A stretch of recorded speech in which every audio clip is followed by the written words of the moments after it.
even in the smallest of courtrooms where there are nothing but empty seats and no television cameras.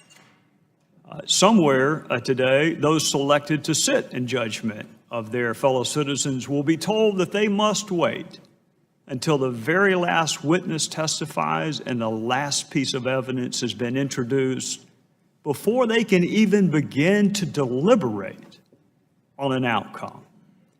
So if our fellow citizens should be impartial and free of bias, and if our fellow citizens must wait until the last piece of evidence is introduced, the last witness is called, before they can reach a verdict, a conclusion, an outcome, then I don't think it's asking too much that the Department of Justice and the FBI do the same thing.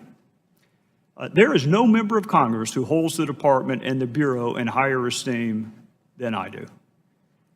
There are others who hold you in high esteem, but I would take second place to no one. And I have defended the department and the Bureau when, frankly, it was pretty damn lonely to do so. When my Democrat friends were asking that Jim Comey be prosecuted for a Hatch Act violation about this time last year, they now want him canonized, but this time last year they wanted him prosecuted for a Hatch Act violation.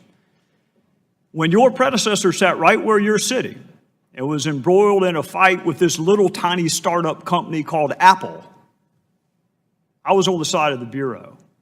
When there are calls for special counsel, even today, I reject them because I trust the women and men of the Department of Justice and the Bureau, the professionals that we hired to do their job. And the vast majority of line prosecutors and line agents are exactly what you described in your opening statement. They are exactly what you described.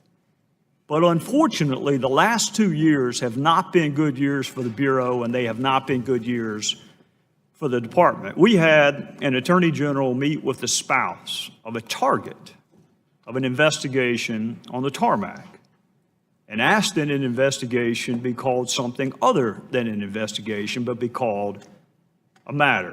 We've had an attorney general recuse himself from the largest, most significant investigation currently in his office.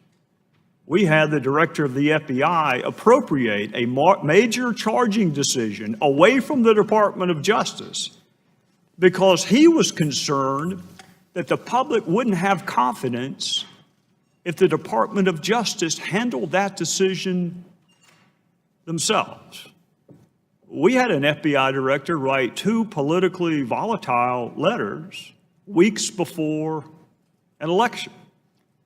We had an FBI director memorialize conversations he had with the President of the United States because he didn't trust the President's recall of those conversations. And I think what frustrates some folks is when Director Comey wanted special counsel for President Trump, he leaked one of those memos. When he didn't have confidence in Loretta Lynch, we didn't hear a word about it. There were no leaks that prompted special counsel when he didn't trust Loretta Lynch. There were leaks when he decided he didn't trust President Trump. We've had an acting AG fired. We've had the director of the FBI fired. And we can't manage to find prosecutors who haven't donated to presidential candidates. Out of all the universe of prosecutors that you used to work with, and I used to work with, and Johnny Ratcliffe used to work with, we can't find a dozen that haven't donated to major political candidates. And now we have Special Agent Strzok. It was the Inspector General, not the Department of Justice, not the Bureau who found these texts. It was the Inspector General. And I share your confidence in his objectivity. I share it. But it shouldn't have been the Inspector General that had to bring this to our attention 12 months after it happened. And that same agent is the one who reportedly interviewed Secretary Clinton in an interview that you and I have never seen conducted that way before. To have potential witnesses and potential targets sit in on a witness interview, I appreciate your professionalism and your unwillingness to want to say how unprecedented that is, so I'm not going to ask you. I'll just tell you, it's unprecedented. And that same agent is alleged to have been the one that changed the language You're right, they are synonyms. Extremely careless is a synonym for grossly negligent, which begs the question, why change it? But you and I know why it was changed. It was changed because the statute says grossly negligent. And if you're not going to charge someone, God knows you don't want to track the statute with the language that you use. That would be stupid. What's also stupid is to do that memo 2 months before you've interviewed the target.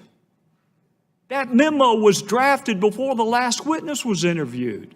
Director, it was drafted before the target of the investigation was even interviewed. Which makes people wonder, was the decision made before the interviews were finished?